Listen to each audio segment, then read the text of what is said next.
अस्सलाम वालेकुम व्यूअर्स। हज़रत अब्दुल्ला बिन उमर रावी हैं कि रसूलुल्लाह सल्लल्लाहु अलैहि वसल्लम ने फरमाया, जब तुम में से कोई मरता है तो कब्र के अंदर सुबह शाम उसका ठिकाना उसके सामने लाया जाता है। अगर वो जन्नती होता है तो जन्नत में उसका ठिकाना दिखाया जाता है और उसे कहा जाता है कि यह है तेरा ठिकाना, इसका इंतजार कर यहाँ तक कि क़यामत के दिन अल्लाह ताला तुझे उठाकर वहाँ भेजे। हज़रत अनस रावी हैं कि सरकार दो आलम सल्लल्लाहु अलैहि वसल्लम ने इरशाद फरमाया, जब बंदा कब्र में रख दिया जाता है तो उसके अज़ाज़ो अहबाब वापस आते हैं तो वो मुर्दा उनके जूतों की आवाज़ सुनता है और उसके पास कब्र में दो फरिश्ते आते हैं और उसको बिठाकर पूछते हैं कि तुम इस आदमी मोहम्मद सल्लल्लाहु अलैहि वसल्लम के बारे में क्या कहते थे। इसके जवाब में बंदा मोमिन कहता है, मैं इसकी गवाही देता हूँ कि वो मोहम्मद सल्लल्लाहु अलैहि वसल्लम बिला शौबा अल्लाह के बंदे और उसके रसूल हैं। फिर उस बंदे से कहा जाता है कि तुम अपना ठिकाना दोज़ख में देखो जिसको अल्लाह ने बदल दिया है और उसके बदले में तुम्हें जन्नत में जगह दी गई है। चनाचा वो मुर्दा दोनों मकामात जन्नत व दोज़ख को देखता है और जो मुर्दा मुनाफिक या काफिर होता है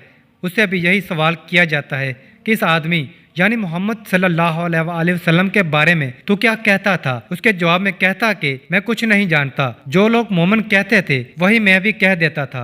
इससे कहा जाता है, ना तो उन्हें अकल से पहचाना और ना तो उन्हें कुरान शरीफ पढ़ा। यह कहकर उसको लोहे के गजरों से मारा जाता है कि उसको चीखने और चिल्लाने की आवाज सवाए जिन्नों और इंसानों के करीब की तमाम चीजें सुनती हैं। आज का सवाल, कुरान शरीफ में सबसे बड़ी सूरत का क्या नाम है? जवाब कमेंट में लाजमी दें।